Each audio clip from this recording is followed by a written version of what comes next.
담배를 피면서 그 답답한 마음, 두려운 마음, 걱정 근심되는 마음 이거 해결하려는 사람들도 있고요. 또 어떤 사람은 문 걸어 잠그죠. 집 밖에 나오지 않습니다. 낙심하고 불안하고 두려우면요. 이틀이고 3일이고 일주일이고 문 걸어 딱 잠그고 그 안에서 그냥 다른 사람들 만나지 않고 교제 딱 끊어버리고 혼자서 그냥 그 안에서 있는 거죠. 어떤 사람은 화장실에 들어가서 나오기 싫어하죠. 그죠? 저는 우리 집에서 제일 편한 곳이 옛날에는, 지금은 안 그런데 화장실이었어요.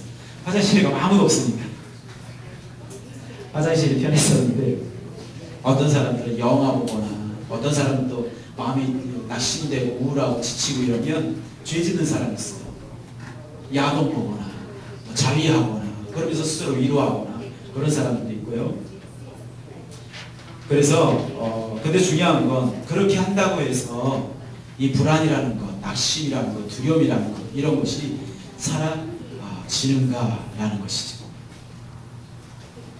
정말 어떤 사람이 싸우는 사람이 있어요. 어떤 사람 운동으로 푸는 사람도 있고, 뭐 건전하게 푸는 건 좋지만 그렇지 못하게 푸는 사람들이 많이 있어서, 여러분 중요한 건 그렇게 한다고 해서 이 불안 사라지나요? 술을 마시고 내가 잊어버린다고 해서, 내가 잠든다고 해서 이게 사라지나요? 문 걸어 잠그고 내가 아무도 만나지 않고 나 혼자서 숨어 있다고 해서 그 불안과 낙심과 어떤 것들이 사라지나요? 절대 그렇게 한다고 해서 사라지는 것이 아니지요. 어떤 사람이 낙심을 이렇게 정의했어요. 낙심은 앉을 곳이 없는 지친 영혼이다. 낙심이 딱 되면 앉을 곳이 없어요. 그리고 사단이 사용하는 무기 가운데 가장 비싼 무기가 뭐냐, 가치가 많이 나가는 무기가 뭐냐면 낙심이라는 무기입니다. 낙심 한번 뽕 맞으면요, 아무리 길고 뛰는 뭐 세계적인 사역자로 할지라도 낙심 한번 팍 맞으면 맛이 갑니다. 그래서 혼자 그냥 문 걸어 잠그고 들어갑니다. 자기만의 세계로, 자기가 원하는 세계로 들어가서 나오지 않으려고 하죠. 그런데 중요한 건 이 낙심이라는 것이 낙심 하나로만 끝나는 것이 아니라 이 낙심이 불안, 두려움 함께 이끌고 다닙니다. 그래서 낙심과 불안은 친형제와 같습니다. 한 가족입니다. 그래서 어떻게 하면 우리가 이 낙심, 불안의 문제, 두려움의 문제를 해결할 수 있을까? 오늘 그 부분 같이 한번 생각해 보도록 하겠습니다. 먼저 중요한 건 한 가지. 왜 하나님께서는 사랑하는 하나님의 자녀들, 특별히 고라자손, 하나님의 찬양하고 예배하는 사람들, 이런 하나님의 자녀들에게 이 낙심할 만한 일, 두려워할 만한 일, 불안해할 만한 그런 일들을 허락하실까라는 것입니다. 먼저 예수 믿는 사람들은 정말 낙심도 안 하고 불안도 안 하고 두려움지도 않고 하는 일들마다 다 잘 되고 그냥 뭐 하나님께서 길 칙칙 열어줘서 뭐 다 이렇게 만사형통했으면 좋겠는데, 왜 하나님을 믿는 사람들 가운데 하나님께서 종종 낙심이란 불안이란 두려움 이런 것들을 보내실까? 여러 가지 이유가 있겠지만 오늘 그래서 말씀 생각해 보려고, 여러 가지 이유가 있겠지만 이 세상에 믿으리 붙잡으리 바라보리 오직 하나님뿐이다 라는 것 알게 하기 위해서.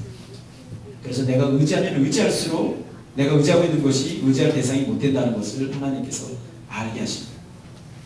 배신도 당해보고 깨어지기도 해보고 버림받아보기도 해보고 실패도 해보고 그런 과정을 통해서 예수를 믿는 사람들이 내 힘으로 사는 게 아니구나, 내 능력으로 살아가는 게 아니구나, 병도 걸려보고 그러면서 육신이 이게 아무것도 아니구나, 설사 한번 3번 해보고 이게 진짜 설사 3번 해니까 이게 육신이 아무것도 아니네, 설사 3번만 해도 육신이 아무것도 아니다라는 것을 절실하게 깨닫지 않습니까? 이게 육신의 힘을 의지해서는, 오늘 설사 하시는 분들 있어요? 예, 주님을 의지하시기 바랍니다.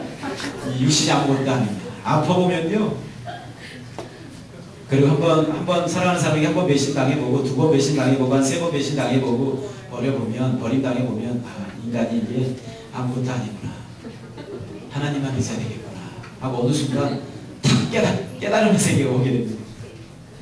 그렇게 하나님만 의지하라고 하나님께서 종종 두려움과 불안이라는 이런 친구들을 우리에게 보내주셔서 정말 그림자처럼 떨어지지 않고 내가 가는 곳마다 불안이 가만히 있다가 어느 순간 갑자기 다가오는, 어느 순간 갑자기 낙심이라는 것이 내 안에서 고개를 들고 나를 위협하는 그런 모습들을 보게 되죠. 그럴 때 어떻게 되나? 첫째, 따라서 합시다. 생명에 하나님께 기도하자. 아멘. 오늘 우리가 읽었던 말씀 중에 1절, 2절, 8절 보면 1절에 하나님이여 사슴이 시냇물을 찾기에 갈급함같이 내 영혼이 주를 찾기에 갈급하나이다. 고라자손이요 낙심되고 절망하고요 힘들 때 사람들이 전부 다 이 고라자손 손가락질할 때 고라자손이 첫 번째로 한 일은 뭐냐면 하나님을 찾는 일을 했어요. 하나님도 숨어버린 그런 상태거든요. 하나님을 찾는 그런 어떤 행위들을 우리 하나님 앞에 보여주었습니다.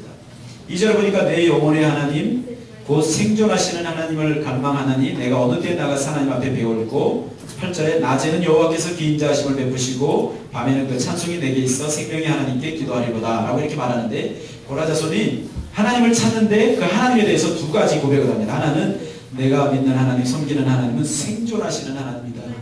살아계시는 하나님이다. 이 말이에요. 사람들이 자신을 욕하고 또 하나님도 떠난 것 같은 그런 상황 가운데 있고 사람들 배신하고 몸까지 아프고 또 마음껏 하나님 앞에 나가서 예배드릴 수